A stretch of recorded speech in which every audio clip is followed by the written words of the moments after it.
The music, man. Be great.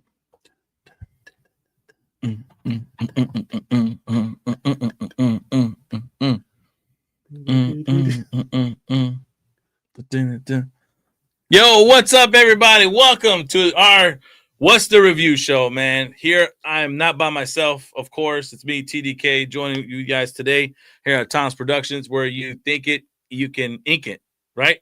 Did I get it right? You think it, we'll ink it with all your printing and decorative apparel needs. There you go. See? Thank you for the assist, Tom. Yeah. Behind the mic, you got Tom as well as Old Man over there on the side, too. What? That's right. Old Man's here on the side of me, everybody. Yeah. Old Man, say what's up. See why I'm side eyeing you at the moment, and you with just keep messing up. And I see your gestures, of course, but that's fine. Thank you. I don't know if it's valid for camera, TV time, but it's okay. My time is TV time. Yeah, exactly. That works well. Now, we normally would have Zach the Mac, of course, Mr. Afro himself, but he has fallen ill to what the weather is giving us at this point here in Illinois. It is what it is. Oh, bull. He's storm chasing. He's Same. one of those storm chasing guys that just loves to storm chase, and that he gets a drive off of it. Took a few edibles, and one kind of got him a little wrong, so he's like, I can't get out of bed type of deal, But welcome, man. We got a lot of stuff for you guys for today. A lot of topics, a lot of things to get over, and a lot of news that came out that during this week that we got to discuss too. So trailers that premiered and stuff, and I feel like this is a good time to discuss it, see what you guys think about it, right? So on to the next. What's at hand? This little topic here was, we had Zach the Mac picking a show that we want to bring back for one more season if we could. Now, yes, of course, Daredevil is announced for Born Again Season 2, but he's hyped for it. He wants to see it. He wants to know what's going on about it. I did have some questions, but, oh, man, you are going to take place for that, right?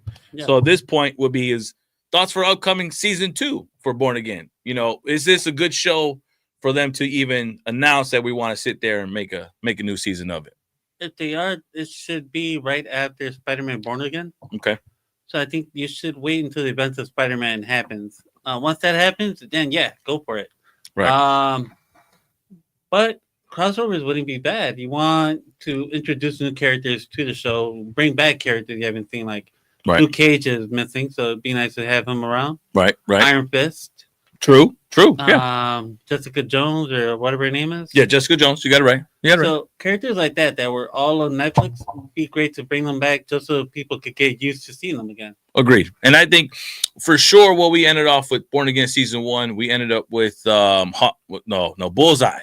Bullseye escaping out of prison. And right now, currently, he's on the run. So obviously, I think we're going to be anticipating there's going to be another one-on-one, Bullseye versus Daredevil again, which is not bad. I like the actor who's portraying the character, and I'm actually sad that we didn't see enough of him in Season 1. Let me bring something up real quick. I think it's kind of I don't know if you see it too, but there's an interview that he's not really looking at me at all. He's talking to me. He's looking at the wall. I'm looking at the camera too, man. I'm not going to sit and argue with me all the time. I'm just watching the camera, but I'm enjoying myself with the fans. I'm just saying. I mean, I'm looking straight at you. You're right. Give you the proper time. I apologize. Yeah, I can see the side eye, bombastic style. My angle, I can see him giving you the one finger. That too. It's off on the camera. That's fine. We don't need to put that on camera for the fans. No, he's black by the time. Exactly. Every direction I got it covered. Okay. Oh no, we see it on. Ah, you got me. Got me. Well, right back at you. Censor on there. This is a family show. Yeah, exactly. Jeez. Yeah, and I am family. Back to that hand, man. Like, as far as villain wise, yeah, that hand. What I'm more ticked off of what happened during Born Again though was what they did with Musk. If that was the villain's character's name, I'm pretty sure it was Musk or something like that. Whatever. Muse. There you go. My apologies. Muse. But I'm sad about that. He had a great aura throughout the film, throughout the series, but he died, man. Let's be honest. If you guys, those who have seen it, it's a spoiler part, okay? So, forgive me. But he died. He had a great aura coming in. He was a serial killer. He was doing all this stuff, trying to figure things out. And Daredevil coming back, being Daredevil was epic. And then all of a sudden, he actually ended up dying. But the way he dies also kind of kills it for me.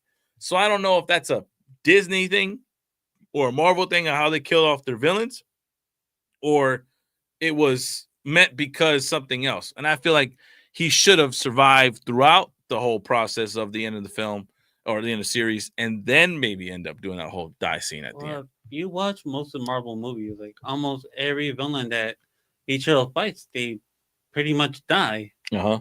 Look at Captain America. Right. I think no better example because all of his villains lived. Iron Man. True. Every villain that Iron Man has ever faced off has died. Yeah. Loki has faked his death a few times. Right. Thanos in Endgame, he died. Right. Twice. So that's why I believe that some villains have to go. True. Yeah. Are they? Oh, that's true. Nah, the universe. And don't forget, at the events of Doomsday, they might all come back. And they might be part of Doomsday's crew at this point right now. If Avengers and all of them are maybe coming out with a whole team, is that, any of those villains coming on their team as well? I don't know. No, I don't know either. It all depends on what happens that day. Agree. Because don't forget that most of the villains that are going to be in Doomsday are actually going to be heroes that are turned into villains. Very true. Good point. Good point taken. Thank you. Yeah, good point taken, young man. No, old man. Look at the picture. I'm giving you the props. Yeah, whatever. Old mankind. Yeah, old mankind. Old mankind. Now on to the next thing. Now, this was Zach the Mac's point of view. This is what he wants to see for sure. Not Chinese. Yeah, I know he needs to be. Yeah, he could still text. It may be gibberish because of how much edibles he took, but it still could be something on there. So now I'm upset about it. Exactly. To my point of view, this is what I feel like needs to make a season 2 happening here, guys. Moon Knight, season 2 needs to happen because the first season was really a sleeper. It wasn't really like people were anticipating so much. I think people really wanted to see what Oscar Isaac could do as the character and why we were getting these clips of, Moon Knight in the suit, but then Moon Knight in the actual suit itself, his main suit that we see in the comics, but then also him in person in a sense.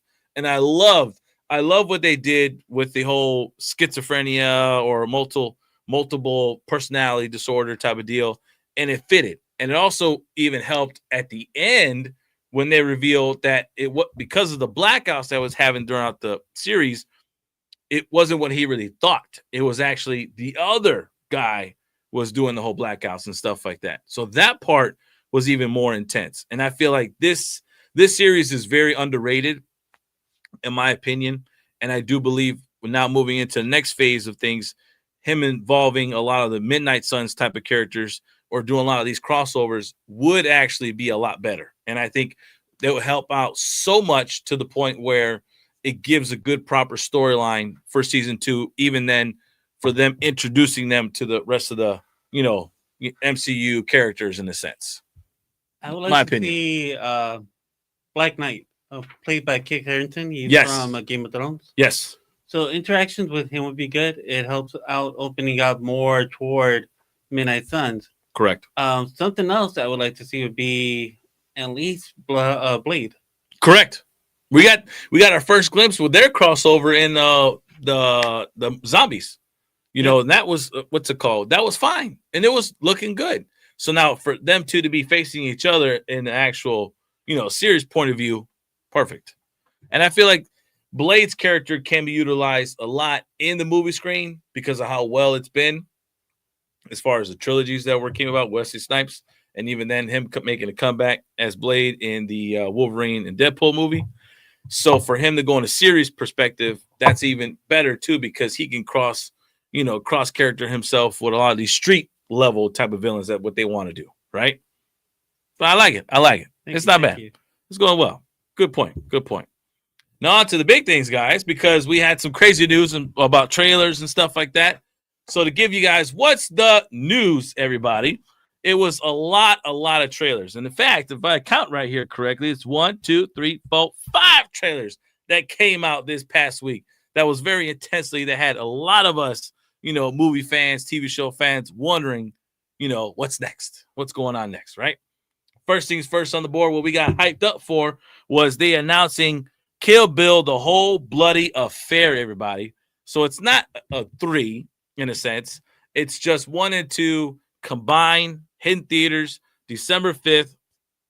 And at that too, not only is this film combined from 1 and 2, volume 1 and 2, like as you see here, it was basically adding extra unseen, uncut, unrated footage.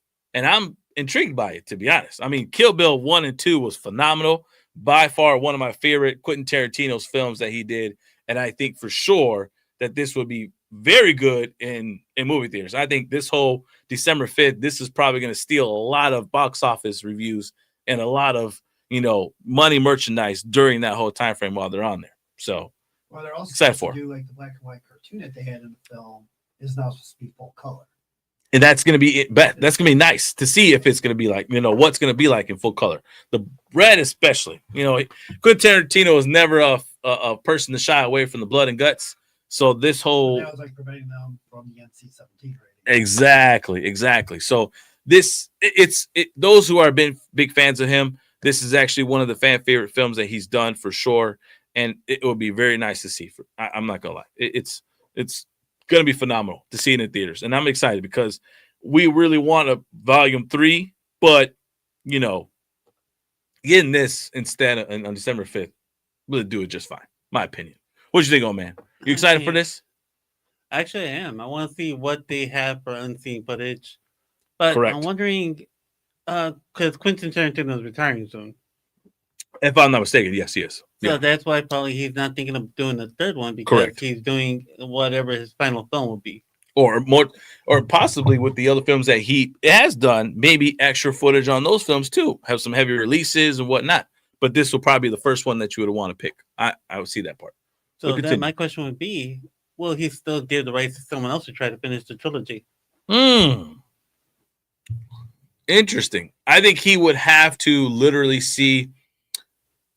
He would have to figure out what filmmaker out there is, worthy enough to continue on at that point. And also, too, I'm pretty sure he would rather be a co-producer in this perspective because at least this way, he's not doing the bulk of the work and he's kind of just having that person doing that and him just kind of chiming in and saying, this should be this, this should be that. You know what I mean? I think that might be the case. It wouldn't hurt. I mean, being a producer doesn't hurt much. Correct. You find the director who has the same taste like you do, right? Same ideal that you do, right? And all you had to do is just sit back and watch and enjoy the show. Yeah, it says enjoy the show. That is what it is. We'll have to wait and see what happens here. Extended cut means that I'm just going to get to sit more longer and watch this, eat more popcorn. Yeah, so agreed. Exactly. And I would definitely advise if you guys are eating before, probably not to eat. And also, too, if you're eating snacks and stuff like that, try to pick something sugary because let's be honest, you trying to watch Quentin Tarantino after you ate some food, and if you're eating food during the show, not a good idea. Just saying. Enjoy some drinks and enjoy some candy. And recently, like within the last month, I tried to watch volume 1 with my kids, my older kids. Try to introduce them to that to see if they'd like it or not, and just like they lost interest within like a minute. My oldest son probably gave it a good 20-30 minutes, which I was very shocked. Not gonna lie, I think I want to do the same thing with my son too, and I feel like he would actually watch it throughout the whole film. Not gonna lie, he seems like to be a kid who likes horror films and is gonna like some scary stuff. But this type of whole genre, this might be his niche. He might like this a little bit. He might stick around a little bit longer. Might fall asleep, but it is what it is. We'll see. On to the next trailer at hand that was released. And a fan favorite, everybody. Michael. Everyone, the official trailer was brought out. People were excited, wanting to see more, of course, myself included, because it's Michael Jackson, guys. It's Michael freaking Jackson. It's a biopic that I think people are anticipating to see what they add in there. But the one person that we see that is not excited for this is Paris Jackson, daughter, right? She's not excited for it. She's really, what she stated is that she's not happy with the biopic. She's calling it a sugar-coated film. Now, that's kind of, is it bringing negativity to the film already off the bat? Or does that also could be a good thing because of, obviously, of Michael's past history and allegations and stuff like that? maybe this film, is what we know, may not highlight that. They may not discuss that. So do we want to see in the film? As me, as a fan, probably not. I think we want to see what the lifestyle. Right. We want to see the good. We want to see what brought him into it as a kid and as him and the Jackson family. And then afterwards, how he became the phenomenon that he was. So like, I would be curious what Macaulay Culkin's review is on it. There you go. Exactly. I think that's one person everyone's going to be anticipating and for sure wanting to hear from after the film releases and to kind of know the point of view. What do you think, oh man? I'm wondering why Paris is gonna even have a say about it being sugarcoated. Knowing that they're trying to avoid the controversy behind her father. True. So shouldn't she be more happy? It's just a movie giving homage to her dad. That could be, and let's be honest. I think, if you're a person who's, and I don't know where Paris has kind of ended up after the falling of her father, and after his passing, has she indulged herself into that negativity type of lifestyle? Has she been okay? We don't know. I think her past and all this process in her lifestyle, is she angry with what people say about her dad, or is she angry with the family? I don't know if her and the family even see eye to eye currently right now, and maybe that's probably where the anger's building up from. Better question is, did she have any involvement into the film? More than likely than not. I do believe it's a no, and I do believe she stated that before, but I'm not, based on the review on it when she was asking questions about the trailer, I don't think that was announced or even said. So I want to say that's a good key to know if she even has some input into it. Now, me for a fan, I know the son said no, though. Yeah. I know the son said no, but yeah, continue. Me as a fan, I'm pretty sure I'm going to sit there and sing a lot of his songs as they play along. Agreed. I think that's the one thing people are going to be hyped up for, is when the songs start coming on, everybody in the movie theater is going to be dancing. Everybody's going to do the pop, do the drip, and do the Thriller song, all that kind of stuff. Yeah, thank you. Ever. So I think they do only Michael Jackson songs in the soundtrack, or are they going to incorporate someone else to try to give them a nice rub? Could, but I think, what, that could be just because of what they want to highlight at this point right now. Moneymaker for them in their pockets, more so moneymaker into the Jackson family's estate pockets. And apparently Jafar is actually singing in the whole film. And yes, if you guys don't know who's portraying the Michael Jackson himself, everybody, it is Jafar Jackson, who's the nephew of Michael Jackson. And looking at the images that I didn't put up there, but looking at a comparison face to face, it's a really good comparison. Well, I think that main image you have up there in front of us, that's actually behind us. I'm sorry, behind us. Right. That's actually an image of Jafar as Michael. Correct. So based on the look, it's like he has the posture, he has the poise, he has the mid-'80s look. Yeah, exactly. And the body shape towards it. And that's not bad. I'm okay with it. I'm good with it. Now, this film is coming out April 24, 2026, everybody, in the next year. So be on the lookout, be ready, because I'm excited. I think this is a one biopic film, like I said before, that it's going to be nice. I'm going to be singing a lot more in the theater than I think watching the film, to my opinion. On to the next trailer, everybody. Scream 7. Now, I know it's not Halloween anymore, but they decided to drop this trailer this past week, and at this point right now, Thursday, right before Halloween. Correct. Oh, what was it? I think it was after, because we did the show before Halloween. We did. Yeah. Last Sunday. Oh, we did the show of Halloween. Friday, yeah. You're correct. You're right. Look at me. This thing old, things getting to me. This thing's getting to me. Dates got me all discombobulated. But yes, and at this point, like we were talking about on the last show about what the new Scream film is going to be about, since they don't have the Ortega and the other main actress that was helming the first two reboot, in a sense, films, what type of storyline that they were going to do. And in this trailer, we saw a lot of Sidney Prescott, and it seems like it could be the Stu Hartman.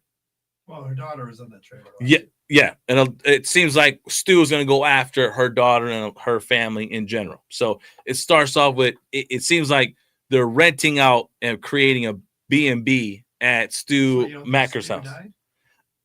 I always thought no. in my opinion. And if I want to rewatch the series again to even see if they even announced that he was dead, because I don't believe they announced that his death was even present. I think they just didn't really even cover Stu at all whatsoever. They overshadow it. They really discussed a little about the other guy's death, Billy, but they never mentioned Stu, if I'm not mistaken. So I want to rewatch it and kind of understand it. So, I mean, if he is the new killer, the way this whole storyline could come up with, I feel like it's a proper, number 7 theme where either he was in prison and he decided to kind of plan his, once he gets released, he's going to plan the death and all this good stuff and work out. Bro, if you go to prison, you're obviously going to work out. So he's in shape. He's like the so-called, undefeated, basically killer type of deal. So here's my issue with that. How would Sidney not know that he was like in jail and prosecuted? That's the thing. Because I think, wasn't it 3 where Jamie Kennedy's character died and he was talking about how he died? 2. Or was it 2? 2. Those 2. But also 2 though. If we saw in the trailer, she has a panic room, right? She has a panic room. She already has cameras. She has everything already highlighted. Now that could also, yeah, exactly, exactly. Like she has all of that, set up for the home in that perspective, and maybe that's just because of her experience, obviously, in the last fucking, freaking 5-6 films that she's been involved in. Yeah, a lot of those films. So at this point, that could be the case. That could be her just prepping things and getting things in preparation. So if someone like Stu, if he wasn't truly dead, to come back and go after her, she's already prepped and ready to say, "Come at me, what you got, I got it." Right. So it's funny. It's like how they do the same camera takes as how. Yeah. Jimmy Lee and Michael. Yeah. They're doing like the same mirror image of everything, how things are going with it. But it's fun when it comes to this because they keep it youthful. And when it comes to Halloween, it's old school style. It's that aura and that's that homage to it. And I like it. Either the way things, they actually really do have a good mirror of each other, and they play to good both generations. And I like where they. Yeah. Anyway, I want to say the Scream franchise as a whole has probably been the strongest horror franchise with each movie. Like, yes. You may not like one as much as the other, but they're all decent, watchable. And they could be doing those movies on a solo basis if you really want to look at it. You don't really have to have the characters, just piggyback off things. But with those storylines that come up with, you can watch it at any time frame. There's much to watch. I mean, historically, they've always come out around Valentine's Day. Agree. February's always been like the movie when they come out. But so that's my issue that I have with that. And announcing that. Not just talking about that. You brought that. Yeah, I'm glad that you brought that up because they did say that this film is coming out February 27th, right? Now, my issue, and I think, like I said before in the last show, is with scary movies like this or horror films like these. Why the hell are we bringing this out in February, where February is supposed to be Valentine's Day, the month of love? Why can't we give love movies then? Say Valentine's Day Massacre. But that's not what we want. No, you don't feed to that. You want this movie to come out Halloween month, October. Well, okay, here's where it's October theme. So because like February's been known, January and February has always been known for a lot of horror movies. The reason why back then, what was 6 months later, 7 months later, was Halloween. Okay, right. 9 months Yeah. later. Yep. That's when then it comes out on DVD. So then you got the rental money, your VHS money coming in. Okay. Now, the whole streaming service is it's screwing that up because now it's going to be in theaters for a week or 2. Exactly, and then you're going to be able to buy it off Vudu or Fandango, whatever it's called now. Or correct. And then a month after that, it's going to be more likely Paramount. Exactly. Then that's so with that whole, I guess that whole enterprise and money you line up, I guess that fits. But I've always felt that was the biggest issue when it came to how successful some of these horror films should be, because it's like if you want to play to the aura, to the characters themselves, then play it to when it in the month that it should be released, in the month of October, where things should be scary. You're being spooked. You want to be off your shoes, running away from what you're watching and stuff like that. That's where it should be placed. But So you're saying that people want to get murdered on Halloween? That's where people should be fearful the most. That's my thing. Be scared, and that way, then when they watch when they do that, it brings it even better when it comes to actual trick or treating, because now they want to be like, all right, well, let me make the house, looking like what we just watched on the movie screen or whatever the case would be. Don't forget, 2026 is going to have a lot of heavy films coming out. Agreed. Agreed. Doomsday. So the 30th anniversary. Yeah. Mm-hmm. Yes. So you wanna actually try to aim to a point where fans are actually gonna sit at theaters and watch this, because this film, if it comes out during October, let's say Doomsday comes out in October, or any other major film when it comes out in October, Scream's not gonna get that much audience to go watch it. You'll get your horror fans, but not as much as you want. Okay. So to me, I think this is a good chance for them to say, okay, we'll get you in February. Whoever doesn't watch now in October during Halloween time, you can stream it. That's true. Okay. All right. I guess. And I don't think it's gonna be Stu. You don't think it's gonna be Stu? No, I Why think not? Stu. Flashback kind of. Yeah. Like they do with Billy. I feel like Stu is gonna have a kid, kind of like how Billy did. Oh. Billy's kid turned out to be the hero in the last film. I feel like Stu's kid is actually gonna be the villain. The vengeful. Yeah. Ooh. Very sweet. Stu's kid wants revenge against the person who killed her dad or his dad. I concur to that. I'm that's not a bad what's it called? Theory. That's not a bad theory at all whatsoever. And I like that theory. I really do. Especially fitting in the Scream franchise. That's something that they would probably play out to. And I think that's something where they would want to highlight or tell a story of and kind of put their own spin to it. Seems about right. Now, what about these false rumors about Jamie Lee Curtis appearing in this film? Oh, I don't know. Because they're saying that she might appear in this film. And what kind of capacity? Build up to Ghostface versus Michael Myers. Really? I didn't hear about this. Rumor I've heard around. Really? The rumor is they're making what's called, it's going to be entitled Slasher. The title's going to be called Slasher. And it's going to have across. Michael, possibly Scream, Freddy Krueger, Jason, even Chucky, and Texas Chainsaw Massacre with Leatherface. Wow! If they or 2027. If they do that, that'll be wild. First off, that would be really wild, because that'll be nice to see all of them in a film slashers, just go buck crazy. Is if you just have Michael and Jason, they're just going to be staring at each other, and neither one's going to do anything. Yeah, that's true. Because they're going to need to have like Freddy be the antagonizer, looking side to side, do something, because they'll walk up to each other and just stare at each other. Yeah, true. And Ghostface coming around stabbing you from the back and everything. True that. That might be nice.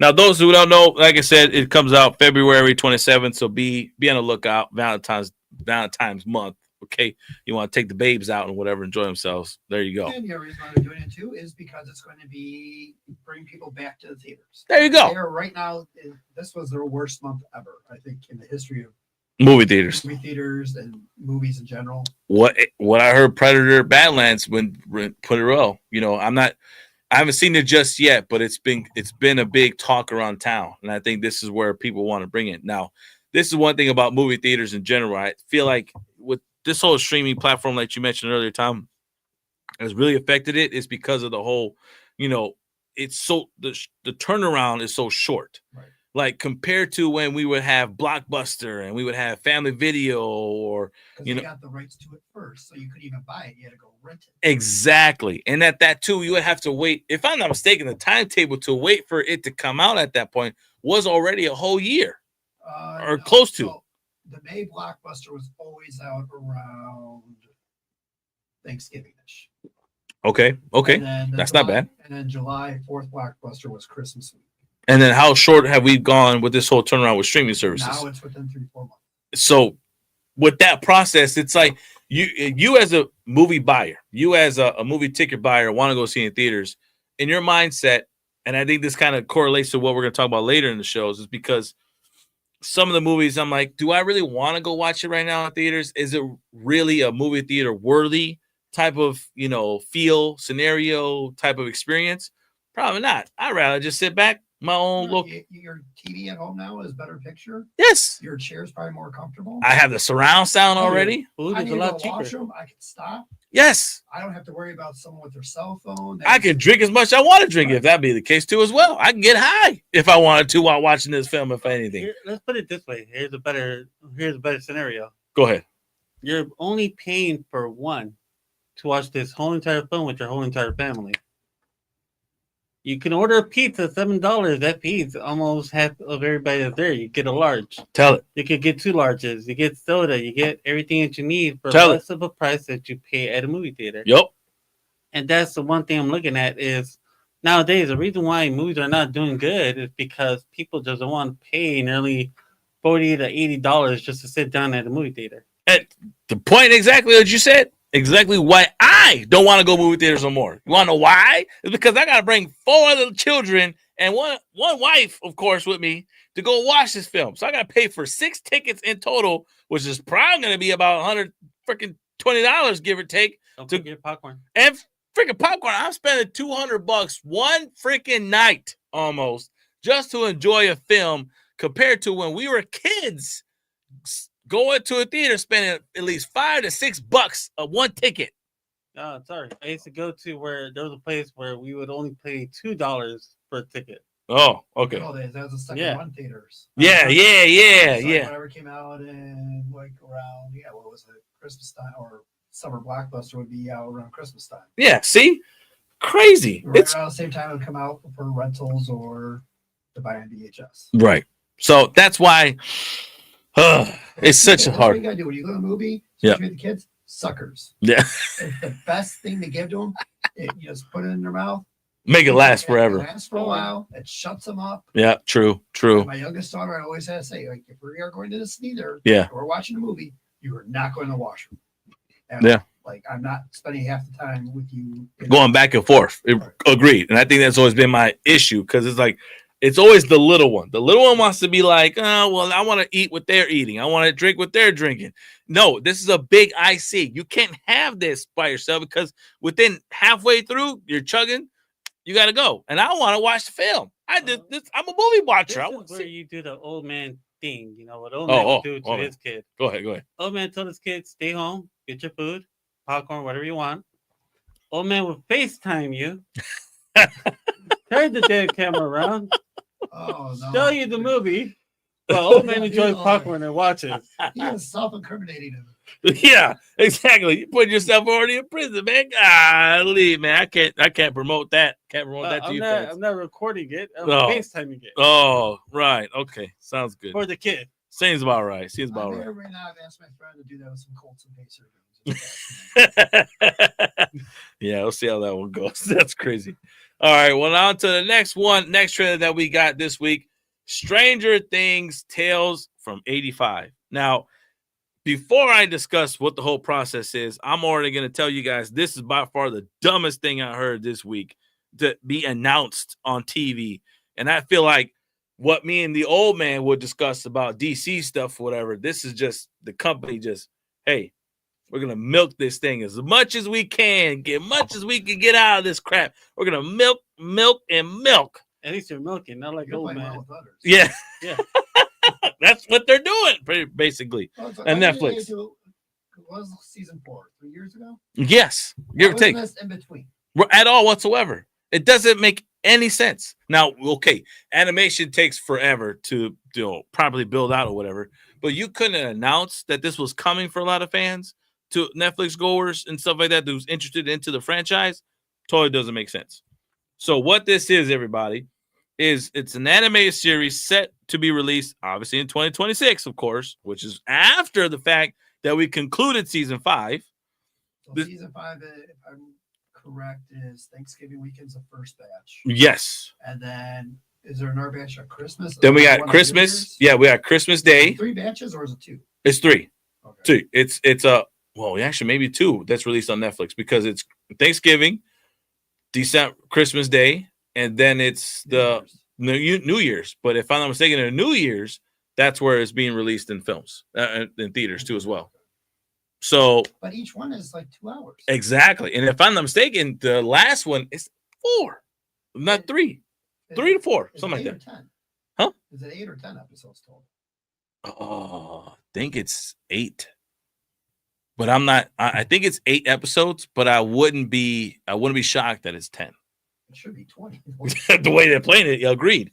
So there, it's taking place between seasons 2 and 3. So between 2 and 3, there was this epic adventure that they've had for some odd reason, and we had no recollection of this throughout the talks of after season 3, after season 4, and even during season 5.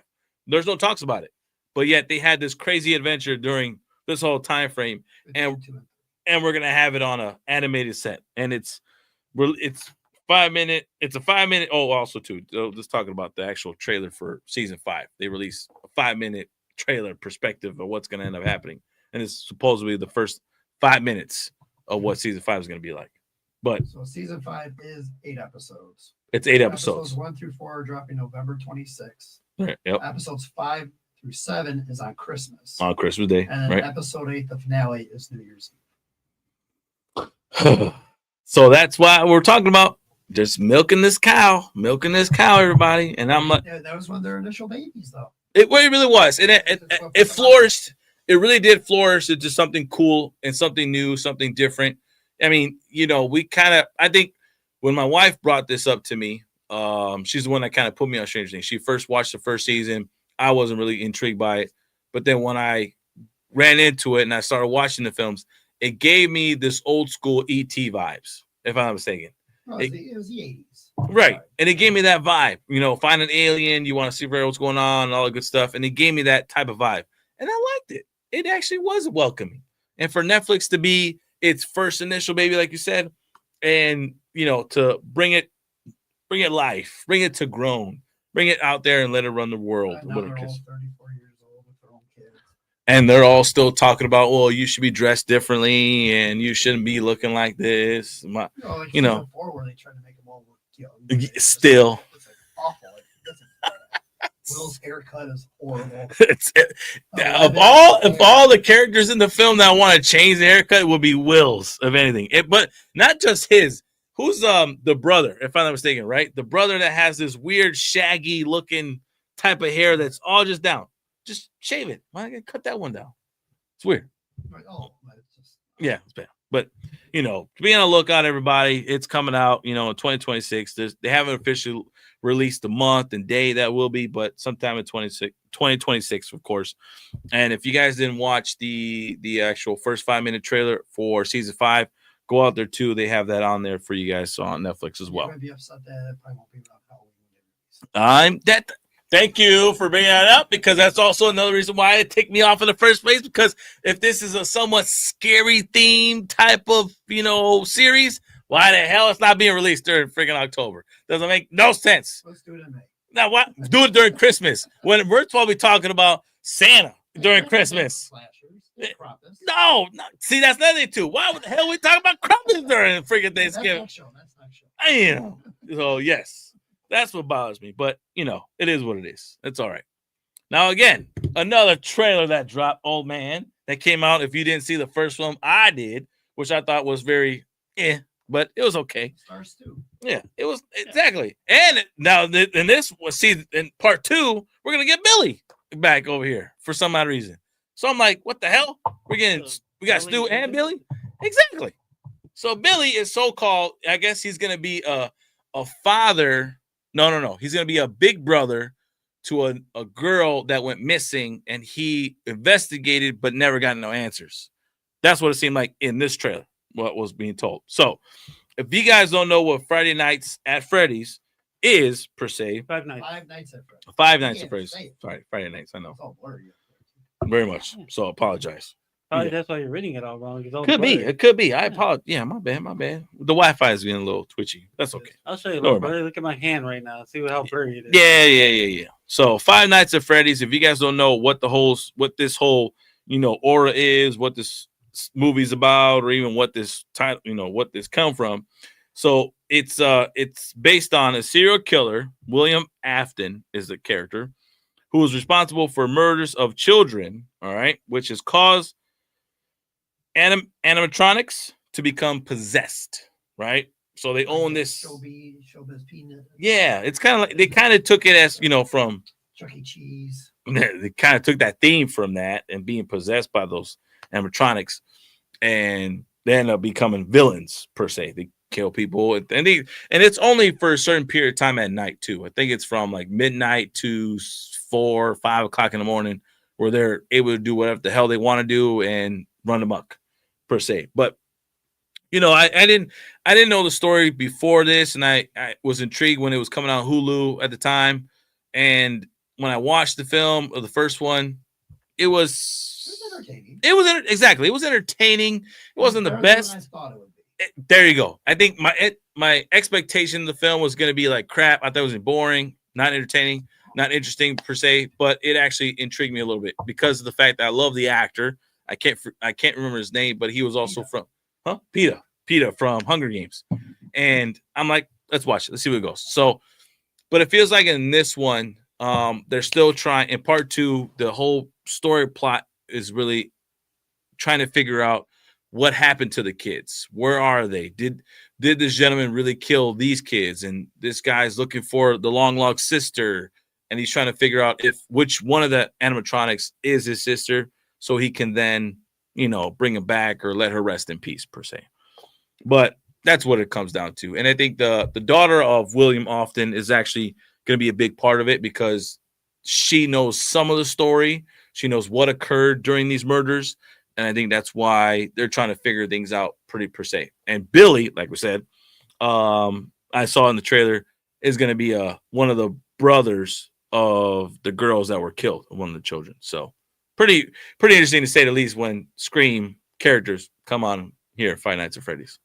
It'd be funny. Nice crossover. It'd be a fun twist if Billy turns out to be another serial killer, just like Stu. At the end, you follow Billy this whole time, and you think Billy's a good guy trying to do the right thing, looking for his sister. Right. And at the end, you turned out that Billy is actually one of the guys killing people. Maybe. Or actually, it's Billy and Stu are the good guys in this, and Sidney Prescott comes back and she's the murderer. That's what ran through my mind at first. Not gonna lie, I was like, you know what, that would be a really good twist to it. And I'm like, I don't know. I'm like, we'll have to see. But I'm like, that would be really interesting to say the least. And I think the actress herself who portrays Sidney Prescott, I think she would probably Neve Campbell. I think she'd be up for it for sure. It'd be nice. She's got to act at something else besides Scream. Agreed. Like she hasn't really done it. And I don't think they're gonna make another sequel to Craft. So I think that will be done. Or Wild Things too. Oh, they did another Wild Things. They did, but that was a good one. I think we'll watch those. Do you want to see it now? We'll do reviews on those during Valentine's Day. And there's Tony. Yeah, right. 5 or 6. On to the next thing, guys. What's the review for movies, everybody? Because this Fantastic Four just came out on Disney Plus, and it also came available for sale for a discount of $10 on Fandango. They should give you $10. That's I should too do. But I did purchase it. I did want to see it, and I did want to watch it without freaking commercials on Disney. Okay, so Disney. Commercials on Disney. There's commercials on Disney. Well, it depends on the pack you buy. Thank you. And I have the bundle pack before I can get HBO Max, Disney, and whatever the I got Disney, Hulu and ESPN Plus pack. I don't have that one. So that maybe that's why. So I have 0 commercials on Disney.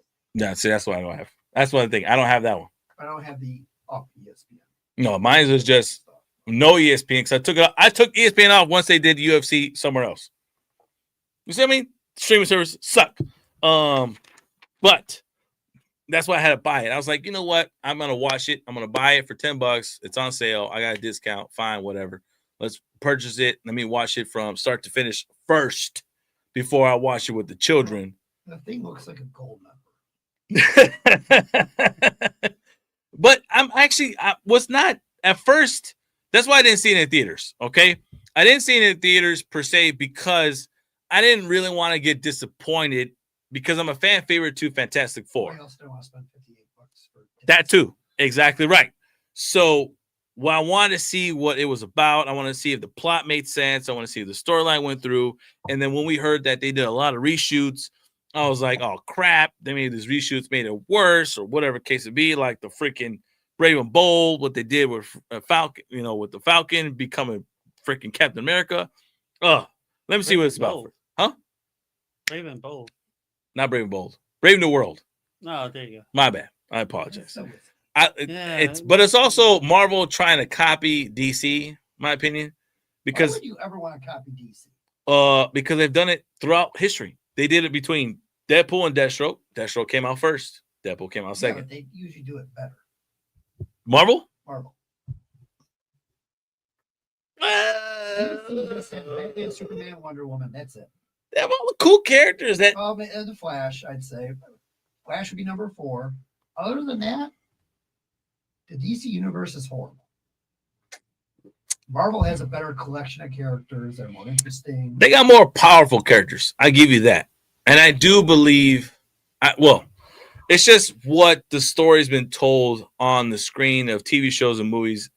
Marvel has definitely been the one-upper and has been able to tell the stories better than DC. I feel like the reason why Marvel is more popular is because, one, Marvel had a lot more animated series back in the 90s and 60s. You had Fantastic Four had a show. Iron Man. Incredible Hulk had a cartoon. Spider-Man TV show. Yeah, exactly. TV show. Yeah, Spider-Man had a TV show that introduced a lot of characters in his show itself. True. X-Men had a show that people were hooked on even now. Fact. So I think that's why DC, you only had was Batman and Superman animated series, and then Justice League. Yeah. And in Justice League, you were centered on only the top 7, and once in a while you get to hear a character here or there, but you had no full idea of the mythology of all the other characters or their counter characters. True. And that's why it's like Marvel's been very successful being the first company to tell these stories and to get them right. They started off really good with let's make it less. Let's tell a good story between certain characters that we weren't really intrigued with than what we watched in cartoons. Then they did the same formula for everything. Exactly. That's what really kind of made it pale and plain and all that kind of stuff. So when I saw Fantastic Four, I was like, what kind of feelings does it give me when I'm watching the film? And I always want to watch a film when it's like, okay, I'm going to watch this film. It's this director's theory, this director's vision, this director's opinion on these characters and where they want to go. So what this was, do these characters and cast members work together? And in essence, and I thought watching this film, they did. They worked really well together. Thing and freaking Flaming Torch. I can't remember the characters' names per se. Johnny Storm. And Sue Storm, as well as Mr. Fantastic. Like, between those two, they played it really well. We didn't get, the Chris Evans and the old school Fantastic Four, goofy like, and really out there with the jokes and stuff like that. We got 90s, early 2000s. Yeah, we got a little bit more settle, and with that settleness, it was like, okay, good. I'm like that because Thor Ragnarok killed it for me because it was too out there, in Love and Thunder. It was like they did the funny outtake bloopers and put it in. Exactly. Instead of using the serious, but put some puns in there once in a while. So that's why I got out of it, and I really liked the fact that Mr. Fantastic and their love story with them holding the baby, but also to, Mr. Fantastic being this type of like realist. I got to play the science before I play the feelings, and throughout the film, that's where you kind of give the disconnect between her and Invisible Woman. I'll say Wonder Woman. What the hell? Invisible Woman and him, where it's like she sees it more realistically. She sees it more, family-oriented type of way when he doesn't. And that's where you can kind of tell their disconnected relationship, but also why they love each other, why they got married, why they're having a baby, and why this means so much to them. And that was fine. That was good. And I love how I actually like the fact that they involved what's the main villain's name? Galactus. I'm thinking Thanos. You see what I'm saying? Yeah. It's weird. But I love how they involved in that part. Oh man, do you have any type of opinions on that? A little bit? Other than them stealing the idea from Austin Powers of, he wants his baby back ribs. I like the fact that this movie gave me that Mr. Peabody, whatever that dog's name was, Sherman. Yeah, Very good, very good. It gave me that element, that feel, because they're looking at something and it looks like 1960s science movie. True. And I like the now speaking on that, Yeah. I that was one of my worries too. That whole process of them playing it back in the 80s style, and does it make sense to the time frame and era that they're trying to tell on TV? I was really worried about that when I was watching the film, but I actually enjoyed the fact that they use that a lot and they really emphasize that type of scenario throughout the film. That was actually really good. Continue. So I had like no interest watching this movie until I saw like you sent me the slides. I'm like, okay. Yeah. So I turned it on yesterday. I think it was yesterday. While cleaning the house, doing laundry. It was okay as a background. I like the colors. I like the cinematography from it. Yep. There just felt like something was missing. Yes. And yes. it's like I wanted to like it more. Mm-hmm. I just couldn't. Yeah. Even some of the jokes should have been a lot more funnier. Okay. Or some of the surprises, and I was just like, I don't know if it's just Marvel fatigue. Could be from everything else, and because I thought the jokes, that's what I'm saying. I thought the puns, the funniness in there, it wasn't.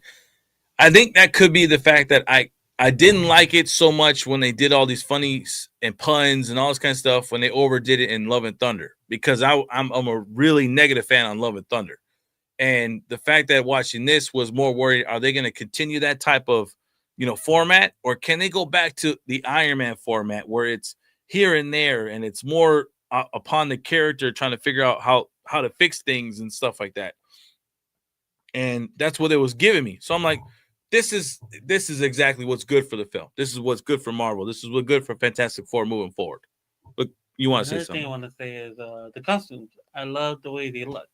They finally look like the Fantastic Four that I saw in video games or in old cartoons. Mm-hmm. One thing I think that what it was missing is that fight element. You have a thing that's known to clobber. It would have been nice to at least see a little action within the film. Like at least some fights. That villain that they were talking about, that guy from Thunderground. Oh, Mo-Man. Yep. So it'd be nice to see him then fight Mo-Man and his army or whatever they are. Yep. So something like that would have been cool, because then you get a little action, you get to see them fight, and then you would have had more build up to why Mo-Man didn't want to work with them. Of course, they have animosity against each other. Agreed. So I agree with that part, and I think that's another thing too. I agree with you when it comes to like maybe that could be the missing piece. Like it was entertainment, and if I had to grade it, I would definitely grade it between like a B minus. You know what I'm saying? Or C plus, right? High C plus type of range, but right in the borderline between that C and B, because it's like it wasn't too much, it was just enough, and there were missing pieces, but it wasn't Incredible Hulk. There you go. Exactly. Oh, And Incredible Hulk, though. The second one from the Marvel franchise. Yeah. Was Edward Norton? Edward Norton's version of it, right? Now I also for the post credits. That's the only reason to watch it. Only reason. And what I was really excited for that's coming up actually is to see them in freaking Doomsday, because now I feel like in Doomsday we're gonna get a lot of the action, a lot of the movements that you're just talking about, and I think that's where it's gonna be a lot of goodness. Right, and that was a little. I think we should have got a little bit more than just what we saw on that post screen, because it's like we already know who it is, so it's not like you hiding the face is gonna be any different. Way before. So I'm like, what's the point here? Come on, just show me the guy's face. His face might look like, though. It could be scarred. It could have some bad damage. And remember, they're all in the same accident, apparently. Yeah, and they did do that when they were talking about how Sue Storm got all the countries together, and yet Latvia was nowhere to be seen. And all it was missing in that action. I caught that I didn't caught that the first time I watched it. I caught that the second time I watched it with the kids. So I'm like, oh, very interesting. So like my whole thing with I'm getting tired of the CGI. Okay. So after I watched that movie, I was like, I saw Teenage Mutant Ninja Turtles 2: Secret of the Ooze was on. So I I watched it in a while. Like that was one of my Right. favorite ones growing up. It's corny as all else, but what I appreciate with those movies back from the early '90s was the costumes, the Jim Henson puppets. Yes, I mean, it was like, why can't we do that with the Thing? correct. Why can't he be that? Why does he have to be a CGI? Why does Incredible Hulk have to be CGI? Right, Why can't we not make that realistic puppet? at least, and it, And same with Jurassic Park, the first one. I was like, there's no CGI. yeah, I mean, those were all animatronics. Yep. And those looked real as all. and it gave that's exactly. They looked real, and they gave you that type of feeling, like, oh crap. That's what I think. That's why I feel like you're right. The CGI perspective, like, yes, you make it look realistic, but you also make it really, really video game-ish. So when it comes to a movie lover and in that realm, it's like, I don't want to see that too much in movies. I want to see that.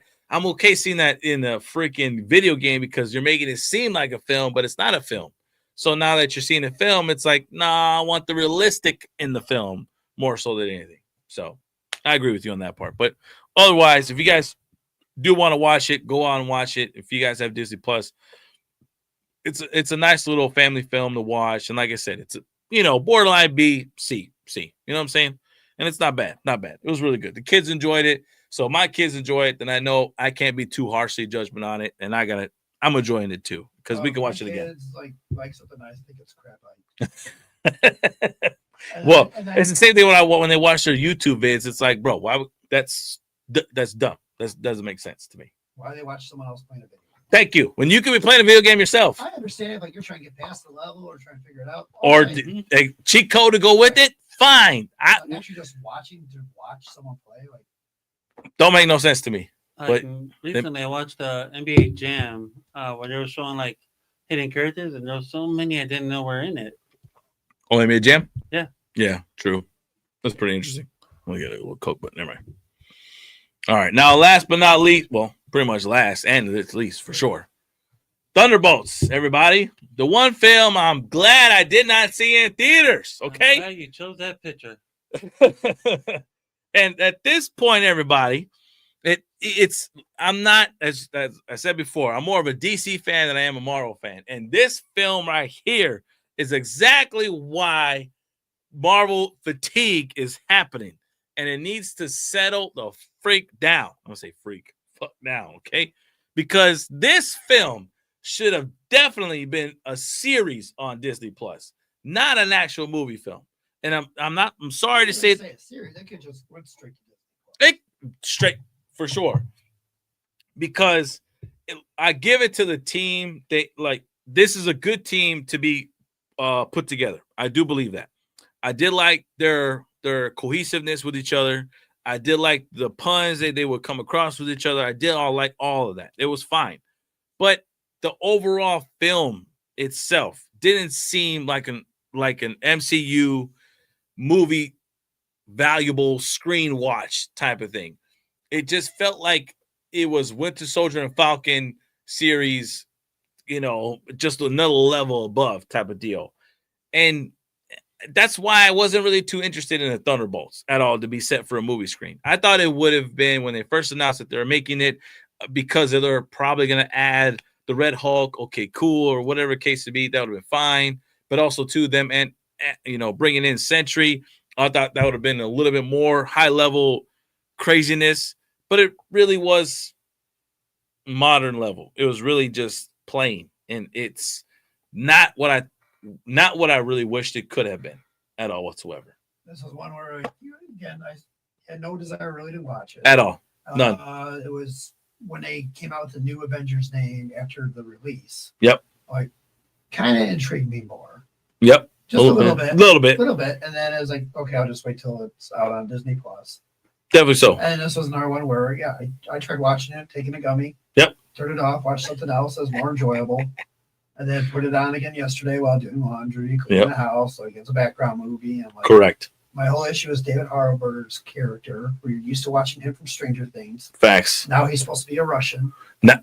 Right. There he was in Russia. Now all of a sudden he is a Russian. And that's where it's like, if this came out before Stranger Things, maybe. then maybe. Right. and then he would have been likable. Then in Stranger Things, like, oh, okay, but now it's like the reverse effect. Yeah. Of what they done with him. Right. Florence Pugh is hot, but like she did nothing for me in this movie. Agreed. And I like, but I also like the fact that she is going to be the next helm of Black Widow, right? I love the fact that she is, because when we first saw Scarlett as Black Widow, we didn't hear the accent so much, and we were so used to the accent throughout the film, the cartoon series, or whatever case it be. But now that she has it, it's like she has an accent to go with it. I'm like, she's fine, helming the next Black Widow perspective and moving into the next, realm of MCU movies. Perfect part. But what I also was pissed off with is, how the hell are we gonna kill Taskmaster within 5 minutes of the movie? Like, why is that person dead? If I'm not mistaken, this person in Marvel Comics, in cartoons, is hard to freaking kill, and is one of the hardest ones to kill, because Taskmaster follows every else's type of move set, like within instance. And I don't think you could argue it's the whole Sony thing that, like, they have a Spider-Man deal. He had the 2 Quicksilvers, or yes, in Marvel he had Avengers he had to die, right, because of the rights with Sony. Correct. Spider-Man. Yep. So it just, I'm sorry, X-Men. X-Men. So it's like, that's why I think that's also kind of killed it for me too. The fact that Century Fox, not so. you killed Taskmaster way too quickly, and it just, I don't know. I think that's one thing it really didn't do for me. And I get it when it came to why Sentry was a hard person to kill, but the way they decided to defeat this person, or to bring back as their, partner in crime, that was another thing too. It's like, oh God. So you're talking about this crazy person to be this powerful all being, and he survives, and he also gets defeated by feelings. That's what we're saying.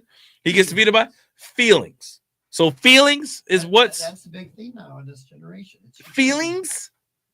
You get mental health days now. Get out of it. I'm done. They're even doing it for sports teams. No. I just had a sports conference with my kids. No. Get your day. feelings out of this game. We don't want to hear no feelings. It's like when they did that movie with Tom Hanks and what's it called? Baseball movie. What is that? League of Their Own. Right?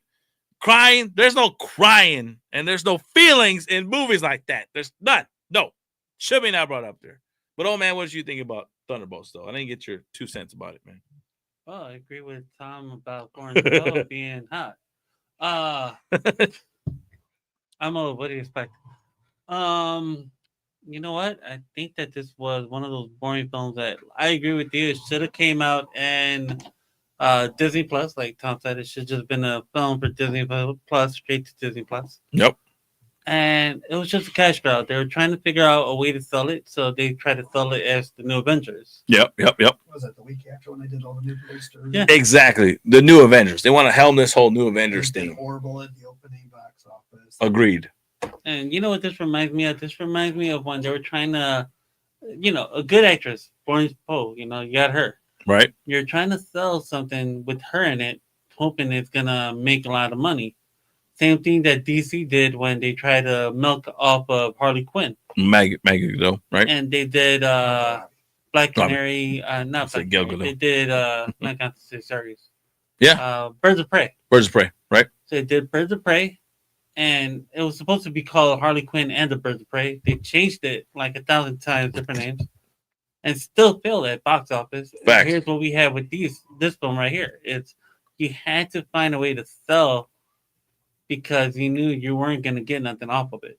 Agreed. And I also believe they really want to keep this in the limelight just because of the fact that the end credit, so-called, or the post-credit, with showing the Fantastic Four spaceship. And that's also another reason why I really was more ticked off. It's like, why am I going to get this end credit that the spaceship's there before even the Fantastic Four film comes out? Because now what you're telling me, in a sense, is I'm going to see the spaceship, and whatever so-called life-threatening situation happens in that film, they're pretty much, someone's going to survive. Not all of them are going to die. And it's going to end up bringing a crossover already off the bat.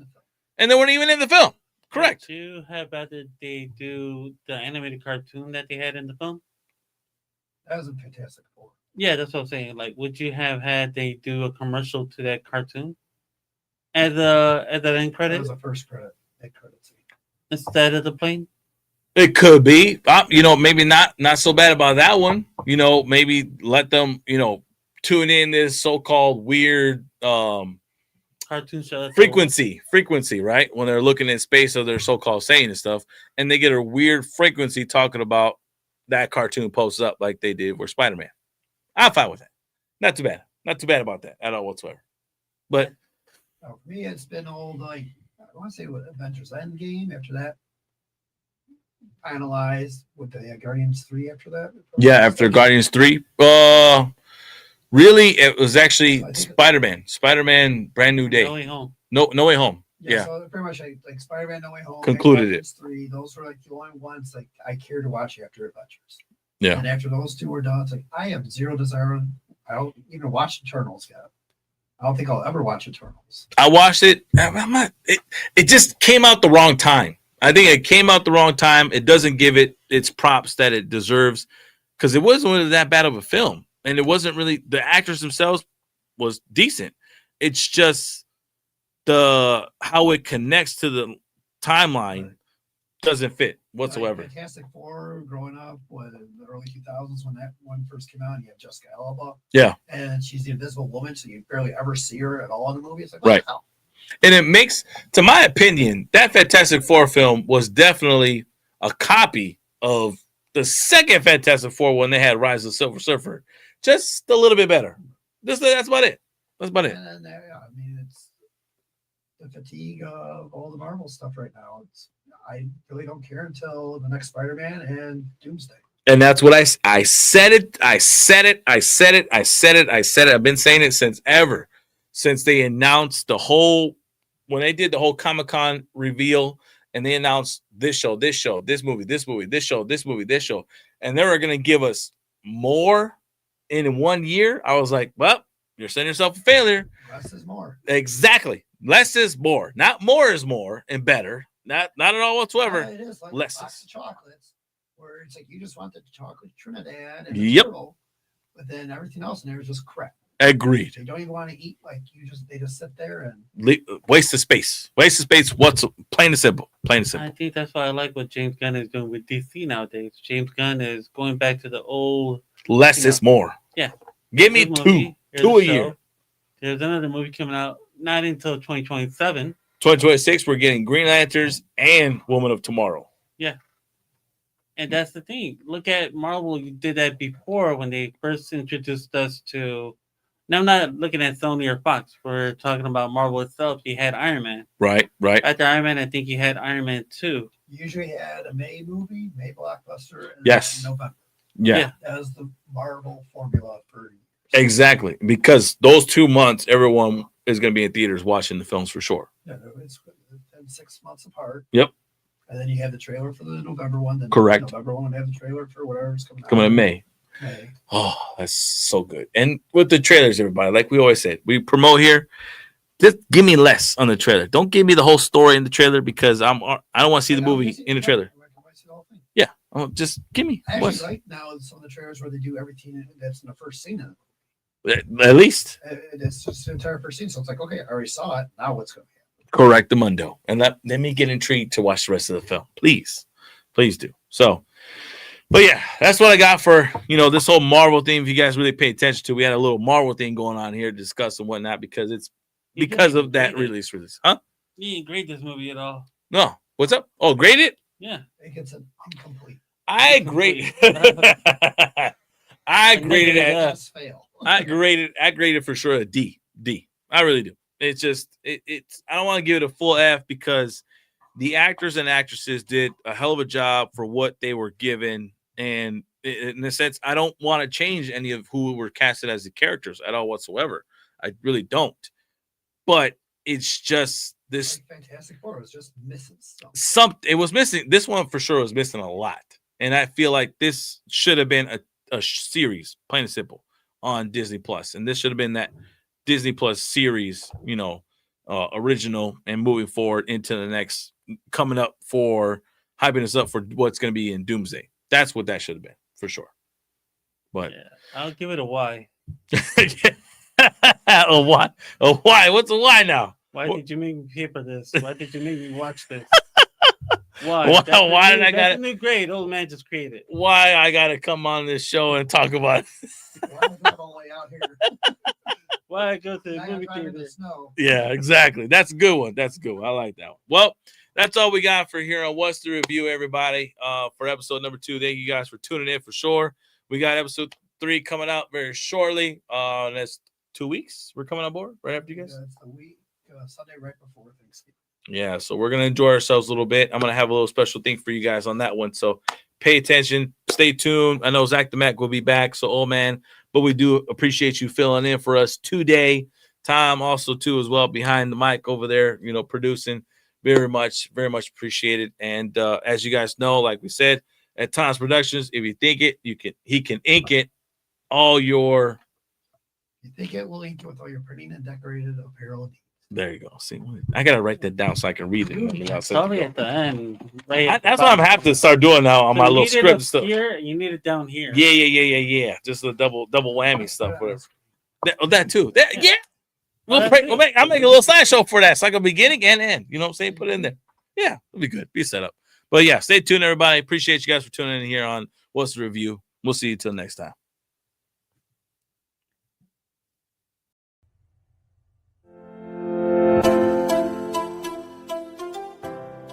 All right, podcasters, let's be honest for a second. If your show sounds like it was recorded inside of a tin can, in your cousin's basement, in a van down by the river with your dog barking in the background, it's time for an upgrade. That's where 216 Creator Studios comes in, the home of real production, real people who actually know what all those shiny buttons do. They've got pro mics, top-tier editing, and lighting that makes everyone look like they slept 8 hours, even if you didn't. Whether you're just starting out or you've been podcasting since people were still saying, smash that like button, give me a thumbs up. 216 Creator Studio helps you sound crisp, confident, and ready for the big leagues. So stop recording in your car, stop arguing with your USB mic, and get into 216 Creator Studios, where your podcast finally sounds as good as you think it does.